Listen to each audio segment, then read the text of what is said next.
Hanging out in the street? Yeah, I mean, yeah, we were like just hanging out outside, like we were just yapping, and people hang out in streets in India. Like we just go out, you know, we just yap, talk to people, sit down. Nah, bro, it's dramatic. Why is she hanging out in the Yes, street? like why is she hanging out with so many boys? Like, or why does she have so many boyfriends and stuff like that? Like, bro, what are y'all talking about? Like, what are y'all talking about? We're literally friends.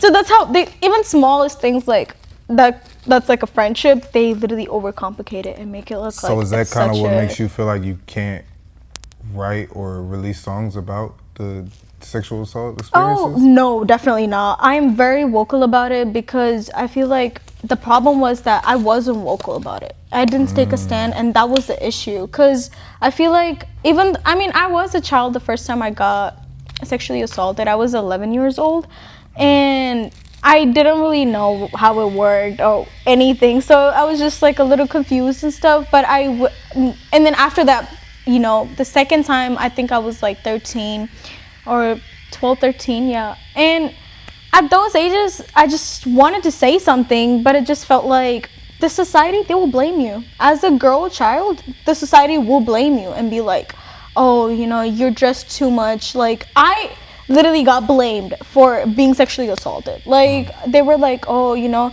I was 11-year-old child. How is she supposed to dress up? Like, I wouldn't even wear like revealing clothes or anything.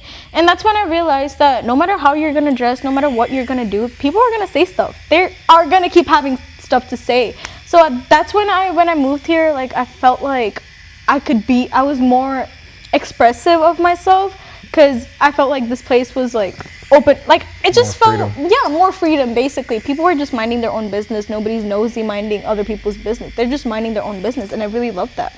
Because in India, they're just very judgmental, and I feel like it makes you feel very suffocated, I would say, because you know, it's just like you're being suppressed so much. Like, oh, you can't do that. Like, imagine as a child getting assaulted and then being blamed at her, and like thank God, like I know that like that's fucked up, but like not other kids know that, you know what I mean? As a child, she would probably go through a million more things, and there's a lot of movies that address it too, but at the same time it still happens.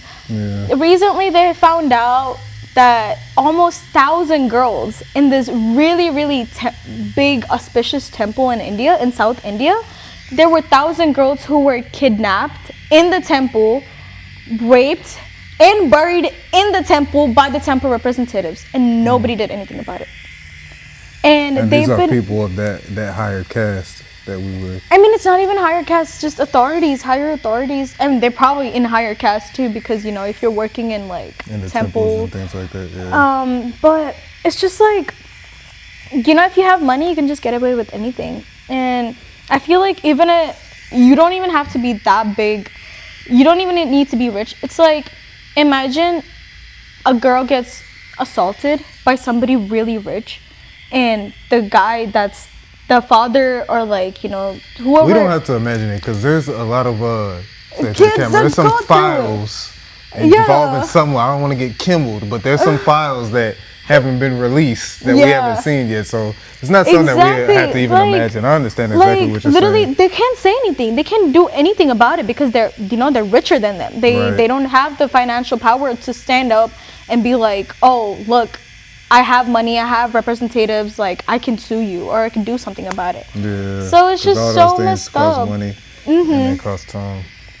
But yeah, like I never thought of minding your own business as an American thing, but I guess it kind of makes sense, because people will be like asking me like, be minding their oh, own you're not, you know, homophobic or racist or whatever, and I'm like, bro, I don't care. I don't care. Like, I couldn't find it in me to give a fuck about what y'all got going on over there, so there's no way I could hate you for it. Like, I respect that so much, because I feel like a lot of people like don't know how to do that. Like, all right, y'all, so look, we just dropped a Patreon. That means access to this full interview early and other few interviews like it, as well as essentially an apprenticeship from me digitally. Now, this Patreon is gonna have 2 tiers. The starter tier is gonna come with early access to full videos, behind the scenes content, tattoo and piercing quick tip, ad-free content, as well as information recommendation. That means any book, ebook, YouTube video, course, whatever I come across, what helps me is gonna help you. Now the second tier, that's only for the hustlers. That's gonna have access to everything I just mentioned, as well as in-depth tattoo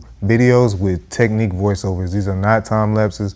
This is full 2, 3, 4 hours, however long it takes me to tat, you're gonna see all of it. We're also gonna have my Piercing 101 guide that's already up, my Piercing 102 guide that's on the way. I'm gonna drop the gems for the entrepreneurs. I'm gonna have things for clothing lines, manufacturers, how to speak with them, etc.